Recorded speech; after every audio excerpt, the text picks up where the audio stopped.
আজ আমরা এসে উপস্থিত হয়েছি শ্রীভূমি স্পোর্টিং ক্লাব সর্বজনীন দুর্গোৎসব কমিটির পুজোর মণ্ডপে। এবছর তাদের ভাবনা অন্ধ্রপ্রদেশের তিরুপতি বালাজি মন্দির, সেটাই আমরা তুলে ধরবো এই ভিডিওর মাধ্যমে। আপনারা পুরো ভিডিওটি দেখুন এবং আপনারাও জানান শ্রীভূমির তিরুপতি বালাজি মন্দির আপনাদের কেমন লাগলো। প্রথমেই আমরা মেন গেট থেকে প্রবেশ করে পুজোর মণ্ডপের দিকে এগোচ্ছি। এত বৃষ্টিকে উপেক্ষা করেও মানুষজন ছাতা বর্ষাতি নিয়ে এগিয়ে চলছে পুজোর মণ্ডপের দিকে। তাদের একটাই লক্ষ্য, শ্রীভূমির তিরুপতি বালাজি মন্দির দর্শন করবে। মণ্ডপ এবং মণ্ডপের আশেপাশের বাড়িঘর শুধু আলোয় আলোময়। শ্রীভূমির দুর্গোৎসব কমিটির পুজোর মণ্ডপ হুবাহু অন্ধ্রপ্রদেশের তিরুপতি বালাজি মন্দিরের মতোই। তার যেমন উচ্চতা তেমন পরিধি, আর দেখতেও হুবহু অন্ধ্রপ্রদেশের তিরুপতি বালাজি মন্দিরের মতোই। মহালয়ার পর থেকেই এই মণ্ডপ খুলে দেওয়া হয়েছে সাধারণ মানুষদের জন্য।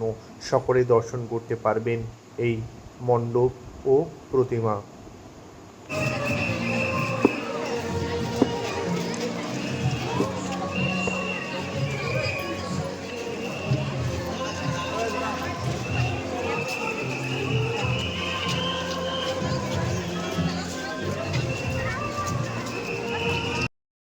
আপনারা যারা কলকাতা এবং হাওড়া জেলার আশেপাশে থাকেন তাদেরকে একবার হলেও শ্রীভূমির পুজোর মণ্ডপটি দর্শন করার অনুরোধ রইল।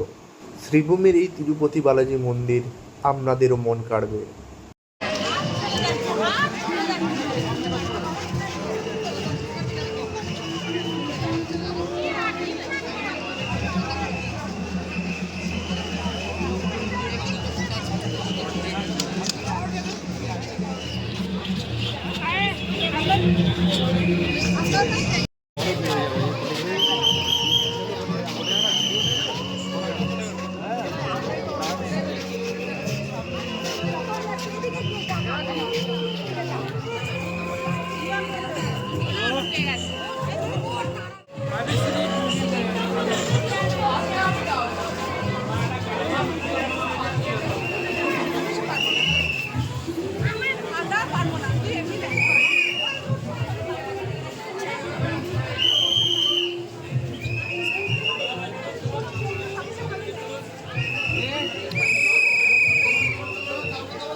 শ্রীভূমির পুজোর মণ্ডপটি বাইরের মতো ভেতরটিও খুবই আকর্ষণীয়।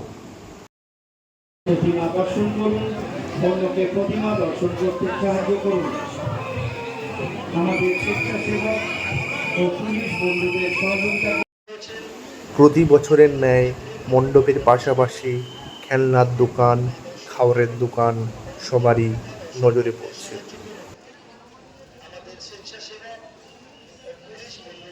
মণ্ডপের আশেপাশে প্রায় 1 কিলোমিটার পর্যন্ত যত বাড়িঘর, দোকান, শপিং মল, বড় বড় বিল্ডিং রয়েছে সবগুলিতেই 100 ওয়াটের ল্যাম্প দিয়ে সাজানো হয়েছে, যেন আলোয় আলোকিত শহর কলকাতা।